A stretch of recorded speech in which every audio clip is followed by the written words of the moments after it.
ఈ నెల 23వ తేదీన జంగారెడ్డిలోని రాజుల కాలనీ నందు ఉన్న డీసీసీబీ సమావేశ భవనం నందు మన ఊరు మన కోసం కార్యక్రమంపై సమీక్షా సమావేశం నిర్వహిస్తున్నట్లు చింతలపూడి ఎమ్మెల్యే మద్దాల రాజేష్ కుమార్ తెలియజేశారు. ఈ కార్యక్రమానికి అన్ని శాఖల అధికారులు పూర్తి వివరాలతో హాజరు కావాలని ఆయన కోరారు.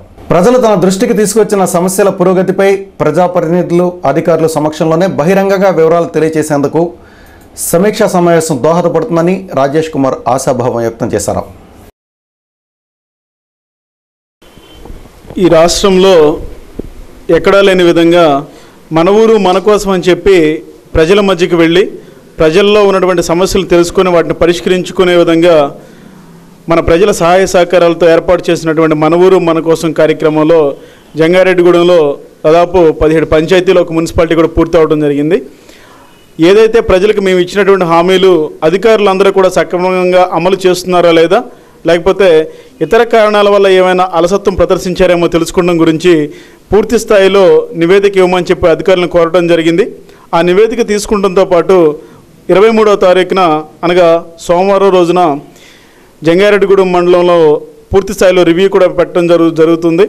ఆ రివ్యూలో మండల స్థాయి అధికారులు, ఆయా డిపార్ట్మెంట్లకు సంబంధించిన డిఈలు, ఏఈలు, ఇతర అధికారులందరూ కూడా పాల్గొనడం జరుగుతుంది. కాబట్టి ప్రతి పంచాయతీలో ఉన్నటువంటి అటు కార్యకర్తలు కానీ, నాయకులు కానీ, మాజీ ప్రజాప్రతినిధులు కానీ అందరూ కూడా ఈ కార్యక్రమానికి హాజరయ్యి వాళ్ళ సమస్యలు ఎంతవరకు తీరినాయి, ఒకవేళ తీరకపోతే మా దృష్టిలోకి తీసుకొచ్చినట్లయితే తప్పకుండా వాటిని తీర్చే విధంగా 23వ తారీఖున రివ్యూ పెట్టాం. కాబట్టి ఈ సదవకాశాన్ని ప్రజలందరూ కూడా వినియోగించుకోవాలి. అంతేకాకుండా ఆ రోజు ఎక్కడైతే రివ్యూ పెట్టబోతున్నామో అక్కడ కంప్యూటర్స్ కూడా పెట్టబోతా ఉన్నాం. దానికి సంబంధించి ఇంకా పెన్షన్లు రాని వాళ్ళు, రేషన్ కార్డులు రాని వాళ్ళు, ఇళ్లకు సంబంధించి బిల్లులు రాని వాళ్ళు, ఇతర ఏ సంక్షేమ కార్యక్రమాలకు సంబంధించి ఇబ్బందులు ఉన్నప్పటికీ కూడా మండల స్థాయి అధికారులు అందరూ కూడా అందుబాటులో ఉంటారు. కాబట్టి సంబంధిత అంటే మేము ఇచ్చినటువంటి పంచాయతీల వరకు మాత్రమే వాళ్ళు వస్తేనే పూర్తి స్థాయిలో వాళ్ళకి సంబంధించి నివేదిక తీసుకొని వాళ్ళకి సంబంధించి సమస్యల పరిష్కారం చేయడం జరుగుతుంది. ఉదయం 10 గంటలకి పట్టెనపాలెం, 10:30కి అక్కంపేట, 11 గంటలకి శ్రీనివాసపురం, 11:30కి కేతవరం, 12 గంటలకి తిరుమలాపురం, 12:30కి నిమ్మలగూడెం సంబంధించిన రివ్యూ జరుగుతుంది. దయచేసి కేటాయించిన సమయంలోనే ఆయా పంచాయతీల్లో ఉన్నటువంటి వాళ్ళందరూ కూడా వస్తే పూర్తి స్థాయిలో అందరికీ న్యాయం జరుగుతుంది అనే విధంగా ఈ కార్యక్రమాన్ని ఏర్పాటు చేయడం జరిగింది. మధ్యాహ్నం భోజనం అయిపోయిన తర్వాత 2 గంటలకి టెక్కినవారిగూడెం, 2:30కి అమ్మపాలెం, 3 గంటలకి నాగులగూడెం, 3:30కి పేరంపేట, 4 గంటలకి పంగిడిగూడెం, 4:30కి గురవాయిగూడెం, 5 గంటలకి చక్రదేవరపల్లి, 5:30కి లక్కవరం, 6 గంటలకి దేవులపల్లి, 6:30కి పుట్లగట్లగూడెం పంచాయతీలకు రివ్యూ జరుగుతుంది. ఇవి ఏమేమైతే పంచాయతీలు ఇప్పుడు మేము చెప్పామో అవన్నీ కూడా మన ఊరు మన కోసం కార్యక్రమం పూర్తి అయినటువంటి పంచాయతీలు. అవనటువంటి పంచాయతీలు ఏవైతే మైసనగూడెం కానీ, వేగవరం కానీ, తాడువాయి కానీ, ఏ పోలవరం కానీ ఉన్నాయో వాటికి కూడా మరొక రోజు రివ్యూ పెట్టడం జరుగుతుంది. జంగారెడ్డిగూడెం మున్సిపాలిటీకి సంబంధించి ప్రత్యేకంగా ఒకరోజు ఉన్నటువంటి 20 వార్డుల్లో ఉన్నటువంటి ప్రతి ఒక్క సమస్యని కూడా గుర్తించడం గురించి వేరొక రోజు దానికి రివ్యూ పెడుతుంది. కాబట్టి ఈ సదవకాశాన్ని వినియోగించుకోవాల్సిందిగా అందరికీ తెలియజేసుకుంటాం. మానవ జాతికి మేలు చేయాలని యత్నించడమే గొప్ప నీతి అని హితాన్ని బోధించే మాసం రంజాన్. పేదల విషాదాన్ని ఆనందంగా మార్చే ఉదార స్వభావాల దృక్పథాలకు స్వాగతం పలికే మాసం ఇదే. నిర్దయ, అత్యాస, భేషజం, అలజడి తనకు తాకకుండా చేయమని దైవాన్ని ప్రార్థించడమే రంజాన్ మాసం ముఖ్యోద్దేశం. ముస్లిం సోదరులకు రంజాన్ మాసం ఎంతో పవిత్రమైంది. అరబ్బీ భాషలో రంజ్ అంటే కాలడం, తపన చెందడం అనే అర్థాలున్నాయి. పాపాలన్నీ మాసంలోనే భస్మం అవుతాయని ఇస్లాం చెబుతోంది. అందుకే రంజాన్ అనే పేరు ఉత్కృష్టమైంది. చంద్రోదయంపైనే రంజాన్ మాసం ఆధారపడుతూ ఉంటుంది. షాబాన్ మాసంలో అమావాస్య తర్వాత కనిపించే నెలవంకను చూసిన పిమ్మట వేకువజాము నుంచి రంజాన్ మాసం ప్రారంభమవుతుంది. భక్తి భావాలను వెల్లడించే ఆరాధనలతో, దానాలతో పండుగ ముడిపడి ఉంది. షవ్వాల్ మాసపు నెలవంక చూడగానే రంజాన్ పర్వదినాన్ని జరుపుకుంటారు.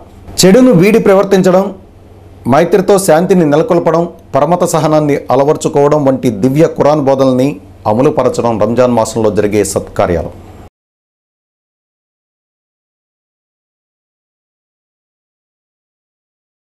జంగారెడ్డిగూడెం మండలం పంగిడిగూడెం గ్రామంలో వివిధ ఆలయాల్లో చోరీకి పాల్పడిన దొంగలను పోలీసులు నేటికి గుర్తించకపోవడంపై గ్రామస్తులు ఆవేదన వ్యక్తం చేస్తున్నారు. జంగారెడ్డిగూడెం మండలం పంగిడిగూడెం గ్రామంలో వివిధ ఆలయాల్లో చోరీకి పాల్పడిన దొంగలను పోలీసులు నేటికీ గుర్తించకపోవడంపై గ్రామస్తులు ఆవేదన వ్యక్తం చేస్తున్నారు. లక్ష్మీ గణపతి ఆలయం, గ్రామదేవత గంగానమ్మ ఆలయం, రామాలయం నందు ఒకే రోజు రాత్రి చోరీలు జరిగాయి. ఆలయ తాళాలు పగలకొట్టి హుండీల తలుపులను తొలగించి భక్తుల కానుకలను తస్కరించుకుపోయారు దొంగలు. ఈ చోరీలు జరిగి 3 నెలలు కావస్తున్నా నేటికి రికవరీ కాలేదు. ఈ తంతు ముగియకుండానే అదే గ్రామంలో మరొక ఇంట్లో చోరీకి పాల్పడ్డారు. ఏకంగా పెంకులు తీసి లోపలికి చొరబడి బీరువాలో ఉన్న కొద్దిపాటి బంగారపు ఆభరణాలను దొంగిలించుకుపోయారు. పంగిడిగూడెం గ్రామంలో జరుగుతున్న దొంగతనాలపై సంబంధిత శాఖాధికారులు దృష్టి పెట్టి దొంగతనాలకు పాల్పడుతున్న వారిని కఠినంగా శిక్షించాలని గ్రామస్తులు కోరుతున్నారు.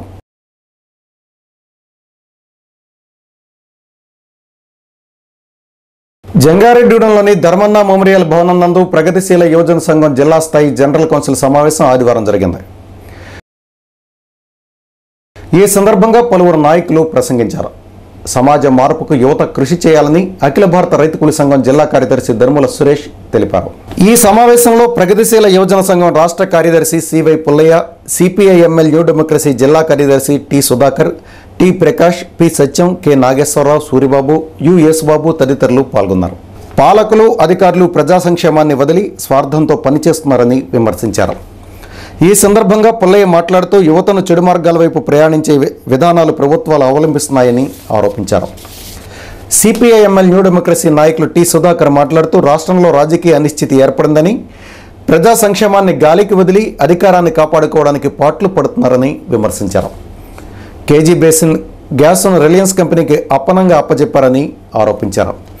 కనీసం కేంద్ర రాష్ట్ర ప్రభుత్వాలు రైతుల సమస్యలను పట్టించుకోవడం లేదని దుయ్యబట్టారు. ఈ సందర్భంగా అరుణ పతాకాన్ని యేసుబాబు ఆవిష్కరించారు. ఈ జనరల్ కౌన్సిల్ ముఖ్య ఉద్దేశం ఏంటంటే రాష్ట్రంలో ఉన్నటువంటి యువత పట్ల ప్రభుత్వం తీవ్రమైన నిర్లక్ష్య భావాన్ని ప్రదర్శిస్తూ ఉంది. నిరుద్యోగ సమస్య, అలాగే అశ్లీల చిత్రాలను ప్రదర్శింపజేయటం, ఒక నిరుత్సాహం వచ్చే విధంగా యువత పట్ల ప్రభుత్వం నిరసన కార్యక్రమాలని రూపొందించే క్రమంలో ఈ జనరల్ కౌన్సిల్ సమావేశాలు నిర్వహిస్తూ ఉన్నాం. ప్రభుత్వం యొక్క తన వైఖరిని యువత పట్ల మార్చుకొని ఈ సమాజం పట్ల బాధ్యతాయుతమైనటువంటి యువత తయారయ్యే విధంగా ప్రభుత్వం కూడా కృషి చేయాలని, అలాగే విప్లవకరమైనటువంటి భావాల్ని యువత ముందుంచి ఈ సన్మార్గంలో నడిచే విధంగా ప్రగతిశీల యువజన సంఘం ఈ పశ్చిమ గోదావరి జిల్లా యువజన ప్రజలందరికీ కూడా పిలుపునిస్తోంది. నాటు పొగాకు తీవ్ర సంక్షోభంలో ఉన్నట్లు వ్యాపారస్తులు ఆవేదన వ్యక్తం చేస్తున్నారు. ఏ ఏడాదికి ఆ ఏడాది రేటు తగ్గుముఖం పడుతున్నట్లు పేర్కొంటున్నారు. డిమాండ్ కన్నా సప్లై కాస్త ఎక్కువ ఉండడంతో సరైన ధర రావటం లేదని చెబుతున్నారు. చుట్ట కాలిస్తే హానికరమని వైద్యులు పదే చెప్పడంతో నాటు పొగాకు వ్యాపారం క్షీణదశకు చేరుకుందని తెలియజేస్తున్నారు. ప్రస్తుతం కేజీ నాటు పొగాకు 50 రూపాయల నుంచి 100 రూపాయల మేర పలుకుతోంది. 227 కేజీల నాటు పొగాకు గొల్ల రకం సంబంధించి 9,000 రూపాయలు ఉంటే, గ్రేడింగ్ రకం 13,000 రూపాయలు ఉందని, మేలు రకం 20,000 రూపాయల నుంచి 25,000 రూపాయల ధర పలుకుతున్నట్టు వ్యాపారస్తులు చెబుతున్నారు. గత ఏడాది గొల్ల రకం 227 కేజీలు 13,000 రూపాయలు ఉంటే, గ్రేడింగ్ రకం 15,000 రూపాయల ధర పలికింది. మేలు రకం వచ్చి 30,000 రూపాయల పైచిలకి. ఎక్స్పోర్ట్ లేకపోవడంతో, ప్రభుత్వం నాటు పొగాకును గుర్తించకపోవడంతో అటు సాగు చేసే రైతులకు, ఇటు వ్యాపారస్తులకు సైతం లాభాలు గణనీయంగా తగ్గుముఖం పడుతున్నట్లు పేర్కొంటున్నారు. లోకల్ మార్కెట్ కావడంతో ఉత్పత్తి శాతం ప్రతి ఏడాది ఆశించిన స్థాయిలో ఉండటం లేదనేది వ్యాపారస్తుల అభిప్రాయం. ఆరుగాలం కాయ కష్టం చేసి సాగు చేస్తున్న నాటు పొగాకు రైతులకు పెట్టుబడులు రాని పరిస్థితి ఏర్పడుతోంది. నాటు పొగాకు కొనుగోలు చేసి చుట్టలు తయారు చేసే, ఎక్స్పోర్ట్ చేసే బడా వ్యాపారులకు మాత్రం కాసుల పంట కురిపిస్తుందని మార్కెట్ వర్గాలు చెబుతున్నాయి. 2012-13 విద్యా సంవత్సరానికి సంబంధించి ఇంటర్మీడియట్ దూర విద్యను అభ్యసించే అభ్యర్థుల కోసం Andhra Pradesh state open intermediate board notification జారీ చేసినట్లు జంగారెడ్డిగూడెం వివేకానంద కాలేజీ ప్రిన్సిపాల్ ఆర్పి రాజు తెలియజేశారు. ఆగస్టు 16వ తేదీలోపు దరఖాస్తు చేసుకోవాలని ఆయన సూచించారు. దీనికి సంబంధించిన పూర్తి వివరాలను సిటీ న్యూస్తో తెలిపారు. ఈ సంవత్సరం ఏప్రిల్ 24వ తారీఖు నుండి రాసిన ఆంధ్రప్రదేశ్ ఓపెన్ ద్వారా ఇంటర్మీడియట్ పరీక్ష రాసిన ప్రతి విద్యార్థులకు ఫలితాలు విడుదల అయినవి కనుక ఉత్తీర్ణత సాధించిన వారి మార్కుల లిస్టులను స్థానిక వివేకానంద కాలేజీకి చేరడం జరిగింది. ఆ సర్టిఫికెట్లను పొందవచ్చు. ఉత్తీర్ణత కాని వారు ఈ నెల ఆగస్టు 2వ తేదీ నుండి పరీక్ష ఫీజులకు చెల్లించవలసి ఉంటుంది.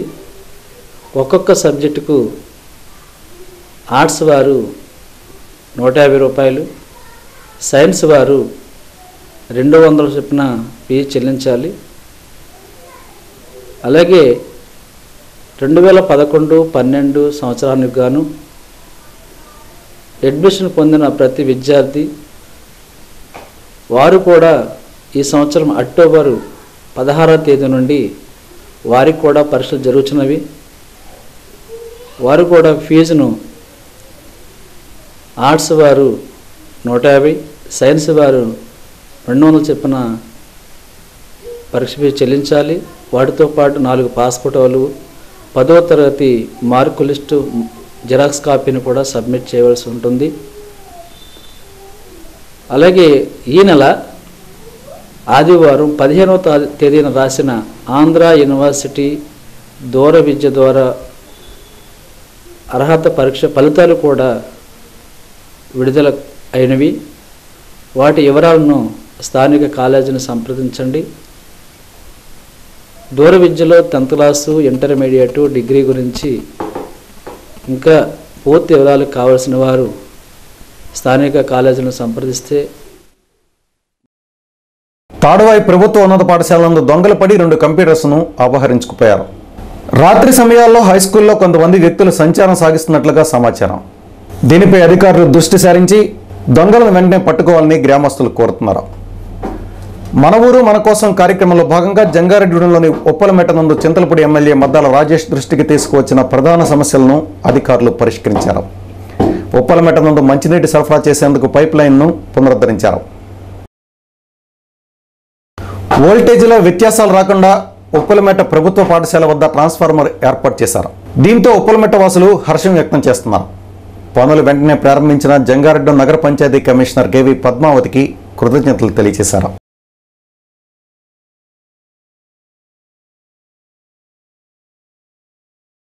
ఏలూరు పార్లమెంట్ నియోజకవర్గంలోని 7వ మైలురాయి వద్ద మౌలానా అబుల్ కలాం ఆజాద్ పబ్లిక్ స్కూల్కు 40 kV ట్రాన్స్ఫార్మర్ ఏర్పాటుకు ఎంపీ కావూరి సాంబశివరావు 2,07,000 రూపాయల నిధులు మంజూరు చేశారు.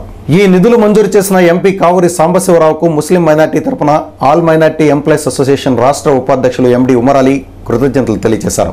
ఎంపీని కలిసిన వారిలో స్కూల్ ప్రిన్సిపాల్ జనాబ్ ఎండి వసీవుల్లా సాహిబ్, ఏలూరు నగర ముస్లిం మైనార్టీ నాయకులు సిరాజ్ తదితరులు ఉన్నట్లు ఆయన చెప్పారు.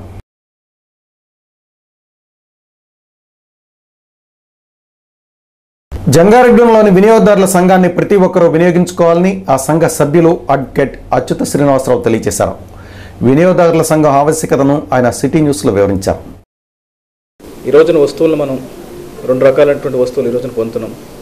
మొదటిది ఉచిత వస్తువుల కింద, రెండోది ఆర్థికపరమైనటువంటి వస్తువుల కింద ఈరోజు చెప్తున్నాం. ఉచిత వస్తువులు అనేటువంటివి ఈ రోజున ఈ వినియోగదారుల రక్షణ చట్టం కిందకు రాకపోయినప్పటికీ మన దగ్గర ఉన్నటువంటి ఈ సొమ్మును చెల్లించి కొనుక్కున్నటువంటి ప్రతి వస్తువుని కూడా ఈ రోజున ఆర్థిక వస్తువుగా చెప్పుకోవడం అనేటువంటి జరుగుతుంది. ఈ విధంగా కొనుక్కున్నటువంటి వస్తువు యొక్క సేవలో ఏదైనా లోపం జరిగినట్లయితే దానిని మనం ఆ నష్టపరిహారాన్ని పొందేటువంటి విధానం కొరకు భారతదేశంలో 1986వ సంవత్సరంలో వినియోగదారుల పరిరక్షణ చట్టం అనేటువంటిది ఒక చట్టం చేయడం జరిగింది. ఆ చట్టం ప్రకారం మనం ఏదైనా ఒక నష్టం జరిగినట్లయితే దాన్ని తిరిగి ఏ విధంగా పొందాలి అన్నది కానీ ఆలోచన చేసుకున్నట్లయితే ఇప్పుడు నేను కొన్ని వినియోగదారుడు పాటించవలసినటువంటి విషయాలను ఈ రోజున మీతో పంచుకుంటాను. ముఖ్యంగా ఈ రోజున మనం ఏదైనా ఒక వస్తువు కొన్నప్పుడు తప్పనిసరిగా దానికి సంబంధించినటువంటి బిల్ అనేటువంటిది మనం అమ్మకందారు నుంచి పొందాల్సినటువంటి అవసరం ఉంది. ఈ బిల్ తీసుకునేటప్పుడు ఏ వస్తువుకు సంబంధించి మనం బిల్లులు పొందాలనేది ఆలోచన చేసుకున్నట్లయితే మనకు ఒక కనీసమైనటువంటి అవగాహన ఉంటుంది. ఒక పెన్ను పెన్సిల్ కొన్ని బిల్ అనేటువంటి తీసుకోవాల్సిన అవసరం అయితే లేదు. మనం ఒక వస్తువు కొన్నప్పుడు ఆ వస్తువు మన దగ్గరకు వచ్చిన తర్వాత చెడిపోయినట్లయితే దానివల్ల మనకు ఎక్కువగా నష్టం జరుగుతుంది అనేటువంటిది మనం ఆలోచన చేసుకున్నట్లయితే దానికి తప్పనిసరిగా మనం బిల్ తీసుకోవాల్సినటువంటి అవసరం ఉంది. ముఖ్యంగా మనం ఈ రోజున ఎలక్ట్రానిక్ గూడ్స్ కానీ అదేవిధంగా వెహికల్స్ కొంటున్నాం, కార్లు కొంటున్నాం. ఇవన్నీ చాలా ఎక్కువ మొత్తంలో కొన్ని వేలు లక్షలు పెట్టుకున్నప్పుడు ఒకవేళ భవిష్యత్తులో దానివల్ల ఏదైనా ఇబ్బందులు ఎదురవుతాయి అనేటువంటి పరిస్థితి ఉన్నట్లయితే మనం కొనుగోలు చేసేటప్పుడే కొన్ని పద్ధతులు అనేటువంటి తప్పనిసరిగా పాటించాలి. అందులో ముఖ్యమైనటువంటిది మనం చెల్లించేటువంటి సొమ్ముకు తగ్గట్టు బిల్. ఈ బిల్ అనేటువంటిది ఎలా ఉపయోగపడుతుంది అన్నది కానీ ఆలోచన చేసుకున్నట్లయితే ఒకవేళ భవిష్యత్తులో కానీ ఆ కంపెనీ మనకు ఆ నష్టపరిహారం చెల్లించడానికి ఇష్టపడకపోయినట్లయితే ఈ బిల్ ద్వారా మన వినియోగదారుల కౌన్సిల్ ద్వారా వినియోగదారుల ఫోరాలకు వెళ్ళేటువంటి అవకాశం ఉంది. కాబట్టి ప్రతి ఒక్కరూ కూడా బిల్ అనేటువంటి తప్పనిసరిగా తీసుకోవాల్సి ఉంది. అదేవిధంగా వస్తువులు కొనుక్కునేటప్పుడు మనకి గ్యారంటీ వారంటీ అనేటువంటి రెండు చూస్తూ ఉంటాం మనం. ఈ రెండుకి పెద్ద తేడా లేదు. గ్యారంటీ అయినా వారంటీ అయినా ఏమిటి అన్నదిగా ఆలోచన చూసుకుని మనం చూస్తాం. కొన్ని వస్తువులకి సంవత్సరం గ్యారంటీ ఉంటుంది, కొన్ని 2 సంవత్సరాల్లో, కొన్ని 5-6 సంవత్సరాల వరకు కూడా ఈ గ్యారంటీ వారంటీలు ఇచ్చేటువంటి సిస్టమ్. ఇవి దేనికి ఉపయోగపడతాయి అన్నదిగా ఆలోచన చూసుకున్నట్లయితే ఒక వస్తువు కానీ చెడిపోయినట్లయితే మనం తిరిగి పూర్తిగా ఆ వస్తువును పొందడం కానీ, లేకపోతే మళ్ళీ తిరిగి అది రిపేర్ చేయించి మనకి ఇచ్చేటువంటి సిస్టమ్ అనేటువంటి రావాలంటే కంపల్సరీగా ఈ గ్యారంటీ వారంటీ అనేటువంటి సిస్టమ్ కావాలి. మనం కొన్ని వస్తువులు కొనేటప్పుడు ఈ ఉత్పత్తిదారుడు అమ్మకందారుడికి పంపించేటువంటి గ్యారంటీ కార్డు అనేటువంటి తప్పనిసరిగా అడిగి తీసుకోవాల్సిన పరిస్థితి ఉంది. ఆ కార్డు మీద మీ యొక్క నేమ్ ఫిల్ చేయించుకుని, డేట్ వేయించుకుని, అదేవిధంగా ఆ ఎవరైతే మీకు అమ్మారో ఆ యొక్క ఉత్పత్తిదారుడి యొక్క సంతకము, ఆ షాపు యొక్క లేబుల్ అనేటువంటిది మనం చేసుకుని ఆ కార్డు పొందాల్సి ఉంది. ప్రతి ఒక్కరు కూడా ఆ కార్డు అనేటువంటిది మనకి గ్యారంటీ పీరియడ్ ఉన్నంత వరకు కంపల్సరీగా భద్రపరచాల్సినటువంటి అవసరం ఉంది. ఒకవేళ ఒక టీవీ కొన్నాం అనుకోండి, మనం 1 ఇయర్కి వారంటీతో ఒక టీవీ కొనుక్కున్నప్పుడు 6 నెలల తర్వాత ఆ టీవీ కానీ పాడైనట్లయితే మనం ముందుగా చేయాల్సినటువంటి పని ఏమిటంటే, మనకి గ్యారంటీ పీరియడ్లో ఉన్నాం కాబట్టి మనకు అమ్మినటువంటి ఆ అమ్మకందారుడి దగ్గరికి వెళ్ళి ఈ విధంగా మీరు అమ్మినటువంటి టీవీ పాడైంది కాబట్టి మాకు దానికి సంబంధించినటువంటి సర్వీస్ పూర్తి స్థాయిలో అందించాలని కోరినప్పుడు వాళ్ళ టీవీ తీసుకుంటారు. దాంతోపాటు మన బిల్, అదేవిధంగా ఈ వారంటీ కార్డు అనేటువంటిది వాళ్ళకి సబ్మిట్ చేయాల్సి ఉంటుంది. ఈ రెండు కానీ పోగొట్టుకున్నట్లయితే ఎటువంటి పరిస్థితుల్లో కూడా మన యొక్క అమ్మకందారు నుంచి ఆ సేవలు పొందేటువంటి పరిస్థితి లేదు. కాబట్టి ఈ తప్పనిసరిగా మీరు చాలామంది ఏం చేస్తుంటారు, ఆ బాక్సుల్లోనే ఆ గ్యారంటీ వారంటీ కార్డ్స్ వదిలేస్తారు. అలా కాకుండా దాన్ని భద్రపరుచుకుని మనకి పీరియడ్ పూర్తయ్యే వరకు కంపల్సరీగా ఈ రోజున దాచుకోవాల్సిన పరిస్థితి. అదేవిధంగా వస్తువు కొనేటప్పుడు కూడా మనం ఈరోజు సమాజం చాలా విజ్ఞానవంతం అవుతుంది, నాలెడ్జ్ పెరిగింది. ఈ రోజున ఉన్నటువంటి కమ్యూనికేషన్స్ వల్ల ఏంటంటే నాలెడ్జ్ పెరిగింది. మనం కొనుగోలు చేసేటప్పుడే కొద్దిగా మెలుగుగా చూపినట్లయితే మనం నాణ్యమైనటువంటి వస్తువులు కొనుక్కునే పరిస్థితి. వార్తలు ముగించే ముందు ముఖ్యాంశాలు మరొకసారి.